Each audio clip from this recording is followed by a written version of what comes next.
Hello नमस्कार, welcome to अर्थनीती.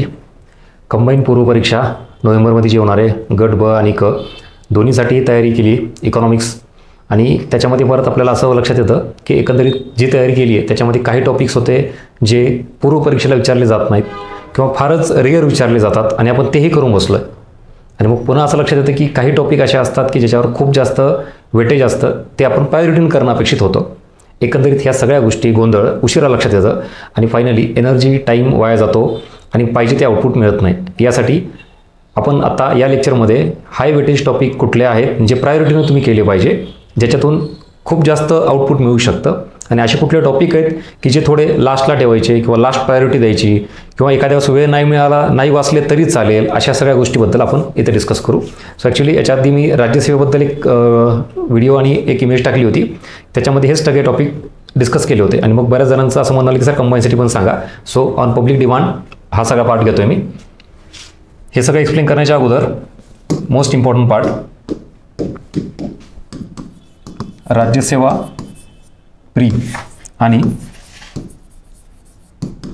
Combine pre दोघांमध्ये जर बघितला तर इथं जरा मोजकेच टॉपिक आहेत पण डेप्थ जास्त आहे.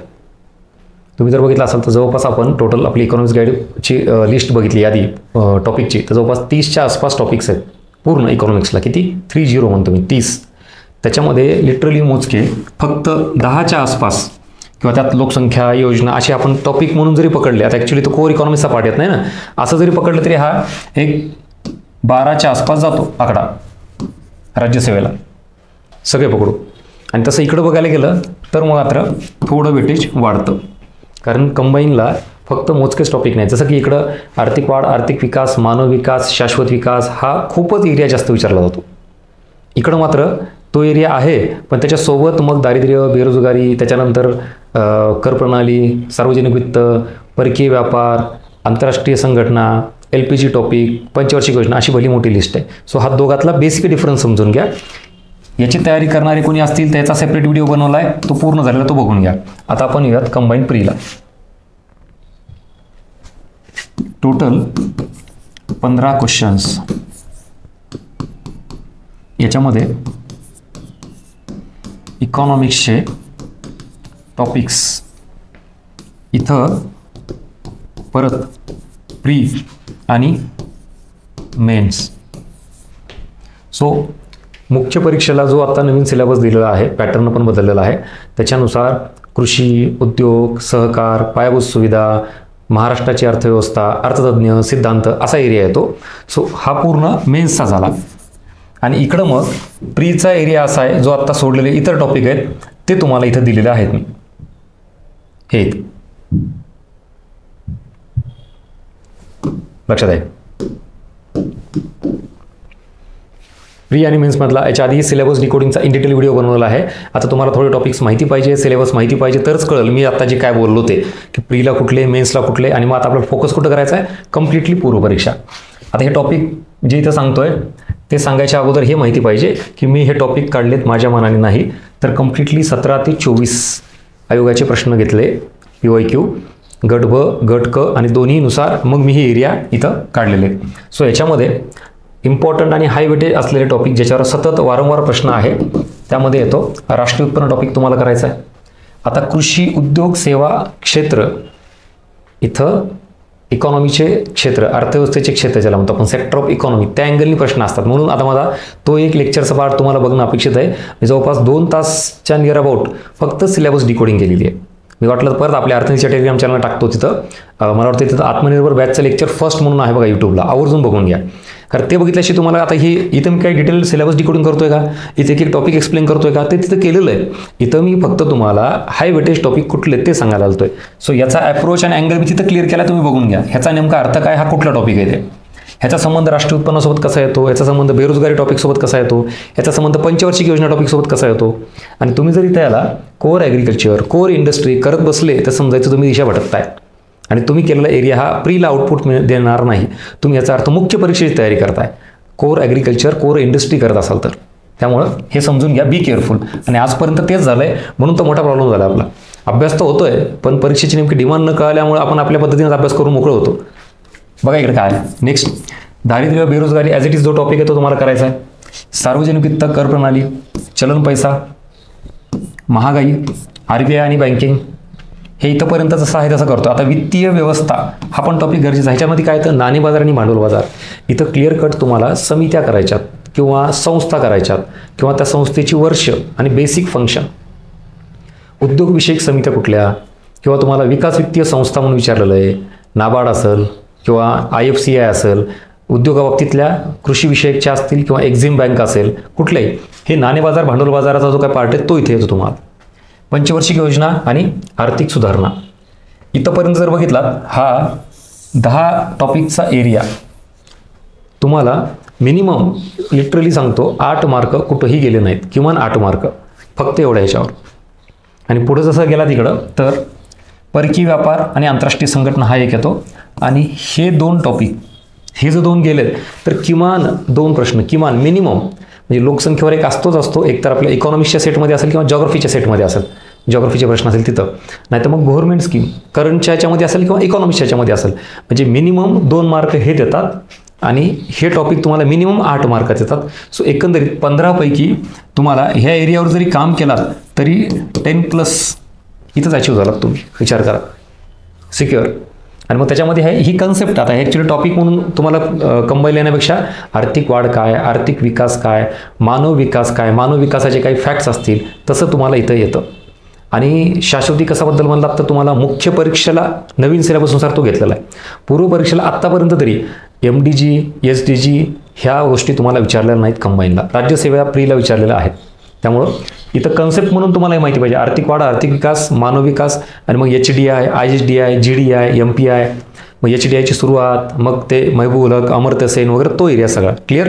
एकंदरीत तुम्ही जर बघितला आकडा इथं भलेही मोठा दिसतोय, किती टोटल 14 मध्ये हे थोडी इकॉनॉमिक्सचे कोर टॉपिक आहेत, म्हणजे 12च तसं बघायला गेलं तर. मग एकंदरीत इथं जर मी आता तुम्हाला सांगितलं हे प्रीला काय करायचे, आत्ता जे सांगितलेले फक्त आणि फक्त 12 टॉपिक, कुठल्याही पुस्तकात जर तुम्ही बघितलात तर हा टॉपिकचा आकडा किती आहे, 30 टॉपिकच्या आसपास टॉपिक्स दिलेले आहेत सगळे. मग 30 पैकी जर तुम्हाला मी आत्ता हाय वेटेज असलेले एकदम इम्पॉर्टंट टॉपिक हे इथं किती काढून दिलेले आहेत, 12.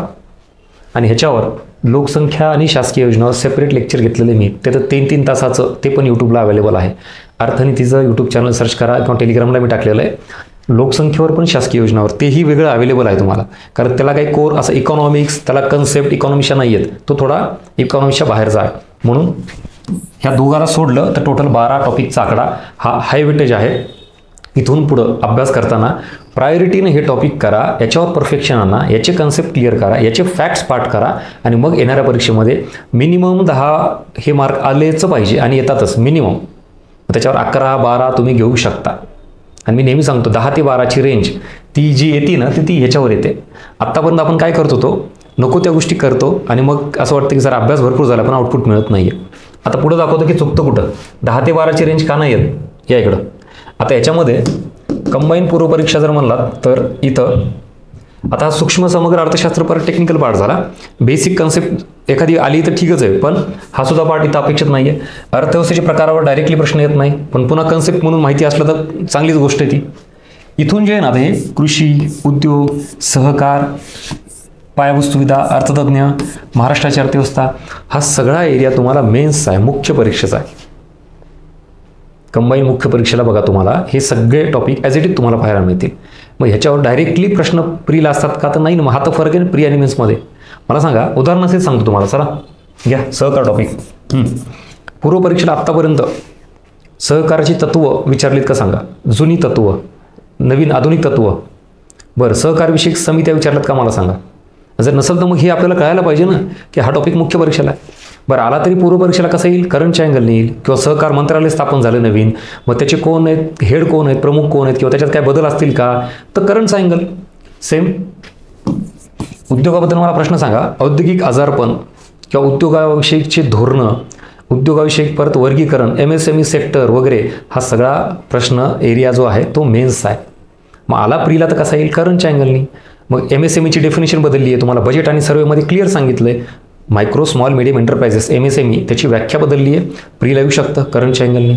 नेक्स्ट महारत्न, नवरत्न, मिनिरत्न कंपन्या, म्हणजे एखाद्या कंपनीची त्याच्यात काय म्हणतात चेंज केला, त्याचा क्रायटेरिया बदलला आहे, महारत्नमध्ये कंपनीचा दर्जा आला आहे, त्याचा आकडा वाढला आहे, कमी झाला आहे. सो परत उद्योग टॉपिक करंटच्या अँगलने, किंवा एखादा ईज ऑफ डुईंग बिझनेस इंडेक्स आला आहे, किंवा अजून इन्व्हेस्टमेंटच्या संबंधित आला आहे.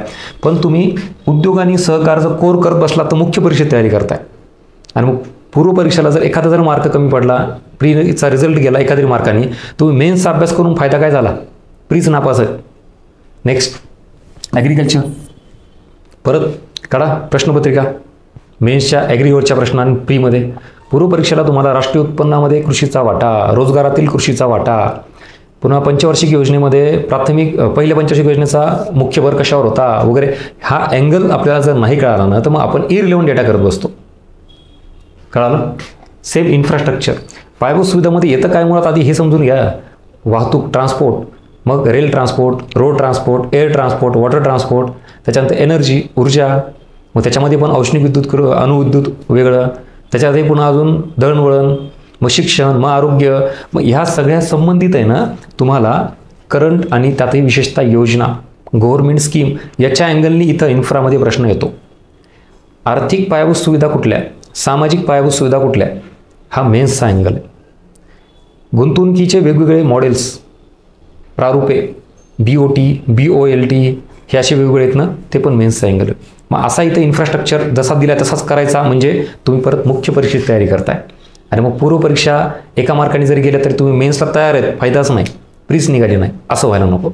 सेम इथं अर्थतज्ञ व सिद्धांत, मेन्सला 1 किंवा 2 प्रश्न असतात, किंवा शुअर मेन्सला असतोच. प्रीला मात्र याचं प्रमाण रेअर असतं, आणि मग याची सुद्धा सेपरेट मी PDF दिलेली आहे. तुमच्या किती जणांकडे मला माहीत नाही. प्रीला काय करायचं, एखादा अर्थतज्ञ आहे त्यानं काय सिद्धांत मांडला ते अर्थतज्ञाचा सिद्धांत पाठ करा.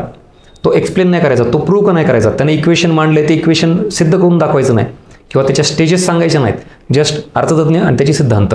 त्यामुळे ह्याला पण वेटेज लास्ट द्यायचं. महाराष्ट्राची अर्थव्यवस्था म्हणजे बजेट आणि सर्वे जे आपण घेतलेले ऑलरेडी, आणि मग त्याच्या संदर्भातील काय आकडेवारी किंवा बजेटमधली मेन तरतूद हे तुम्हाला माहिती पाहिजे. सो एकंदरीत कन्क्लुजन लक्षात आलं असेल. आपल्याला इथून पुढे जर इकॉनॉमिक्सचा अभ्यास करायचा असेल, कंबाईन प्री म्हणलं तर हे टॉपिक आहेत, पण ह्याच्यावर प्रश्न कसा येतो हे आपल्याला कळायला पाहिजे. म्हणजे बरोबर ह्या टॉपिकचा तोच एरिया करू आपण, जो की करंटच्या अँगलनी आणि गव्हर्नमेंट स्कीमच्या अँगलनी. म्हणजे इथं तुम्ही पूर्ण ह्याला टॅग लावू शकता, करंट अँगल आणि गव्हर्नमेंट स्कीम ह्या इकडं पूर्ण. आणि इकडं वर जर गेलात तर इथं मात्र मग करंट आणि गव्हर्नमेंट स्कीम नाही, तर कोर टॉपिक, त्याचा एरिया, त्याच्या कन्सेप्ट, त्याचे फॅक्ट्स ही तुम्हाला करणं अपेक्षित आहे. मग विचार करा, आता तुम्हाला एकंदरीत मी जे सांगत होतो सगळे टॉपिक प्री आणि मेन्सचे सेग्रिगेट करता आले का, इकॉनॉमिक्सचे टॉपिक्स. आणि आता आपलं फोकस काय, 15 प्रश्न कुठले, प्रीचे. हे जे आहेत ना, हे 15 प्रश्न कुठले, प्रीचे फोकस आहेत. म्हणल्यानंतर एकूण एवढे टॉपिक आहेत. आपलं आत्तापर्यंत काय चुकलं, पहिल्या पानापासून शेवटच्या पानापर्यंत सगळं पुस्तक वाचून काढतो. मग ते प्रीला असेल, मेन्सला असेल, किंवा मग प्री करत असेल तर मग कुठले टॉपिक लास्टला ठेवायचे. वाचले तर फायदाच आहे. लक्षात घ्या, एखादा तरी प्रश्न हा मेन्सच्या लेवलचा येतोच, पण त्या एका प्रश्नासाठी तुम्ही प्री सगळी गमवताय आणि फक्त मेन्सचीच लेवल अचीव करताय.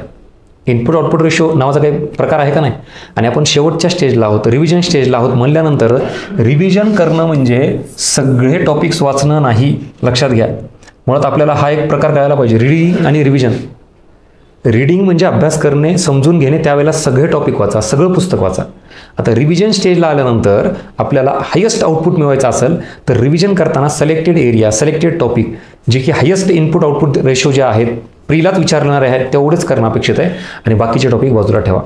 इन केस ह्याच्यावर प्रश्न आला जरी, आता आपण असं म्हणतो की सर मग एखादा प्रश्न आला तर येऊ द्या ना, 1 नाही 2 नाही 3 येऊ द्या प्रश्न, पण परत 15 पैकी 3 प्रश्न ह्याच्यावर आणायचे आणि डेटा खूप जास्त वाचायचा का, त्याच्यापेक्षा 10 ते 12 प्रश्न ह्याच्यावर फिक्स येतात आणि मग हा एरिया करायचा. लोकसंख्येच्या साध्या साध्या गोष्टी आपल्याला माहिती नसतात, लोकसंख्या टॉपिकवर प्रश्न असतोच. गव्हर्नमेंट स्कीम, त्याचे फॅक्ट्स, किंवा हे इथं RBI महागाई, मौद्रिक धोरण, मौद्रिक धोरणाची साधनं, महागाईची कारणं, मागणीच्या बाजूची कारणं, पुरवठ्याच्या बाजूची कारणं, राष्ट्रीय उत्पन्न समिती, त्याची स्थापना, म्हणजे बेसिक एरिया तुम्ही बघा ना. म्हणून आपण आत्तापर्यंत काय केलं, खूप जास्त करायच्या नादामध्ये ना समाधान होतं आपलं की सर मी वाचलं, 1 नाही 2 सोर्स वाचले, पण ॲक्च्युली मार्क कमी आले. त्यामुळे सिलेक्टेड एवढंच ठेवा जी मी आता तुम्हाला सांगितलं आहे. आणि हे असंच असेल असं अजिबात नाही, आयोगाने काय चेंज केले माहीत नाही, पण आपलं काय करतो जनरली आपण प्लॅनिंग करताना आत्ता आपल्याकडे असले इनपुट्स आत्तापर्यंत आयोगाचे जे PYQ आहेत मी त्याच्या आधारावर हे सगळे काढलेत. तुम्हाला मान्य करायचे नाही करायचे तुम्ही ठरवा. बाकी सांगायचं माझं काम आहे. तुम्ही वाटलं की नाही सर मी सगळंच वाचणार तर सगळंच वाच बाबा, काय प्रॉब्लेम नाही. अजून मोठे मोठे रेफरन्स बुकची नावं पण देतो, ती पण वाचून काढ. काय हो, एखादा प्रश्न आला तर कशाला सोडायचं. मग त्या एखाद्या दुसऱ्या प्रश्नासाठी आपण आपली डायरेक्शन बदलायची का? It's your choice. आणि मग नाही तर मग मी सांगितल्याप्रमाणे एवढा एरिया जरी खूप जास्त फोकस केला, खूप जास्त रिवाईज केलं तर तुम्हाला 10 ते 12ची रेंज मिळतेच. आणि ह्याच्या व्यतिरिक्त अजून काही डाऊट काही शंका असतील तुमच्या तर विचारा. तुमच्या बऱ्याच विद्यार्थ्यांच्या ह्या प्रतिक्रिया होत्या, कमेंट होत्या की सर कंबाईन पूर्वपरीक्षेसाठी नेमकं काय केलं पाहिजे, याचं उत्तर तुम्हाला मिळालं असेल. ह्याच्या आधीही मी बऱ्याच लेक्चरमध्ये सांगितलं, पण आत्ता मात्र इथं to the point directly list दिलेली आहे. हे सगळं टेलिग्रामला टाकलेलं आहे. याची प्रिंट आवर्जून काढून घ्या, म्हणजे तुमच्या समोर राहील. ह्याची PDF स्वरूपात मी एक कॉपी टाकतो. कारण काय होतं, अभ्यास करताना परत आपण भटकतो, सर हे केलं पाहिजे का, ते केलं पाहिजे का, तर उत्तर मिळेल तुम्हाला. हे टॉपिक आहेत. आणि लास्ट टॉपिक, लास्ट प्रायोरिटी असलेले कुठले आहेत हे सगळं तुमच्या समोर आहे. होप सो तुम्हाला कळालं.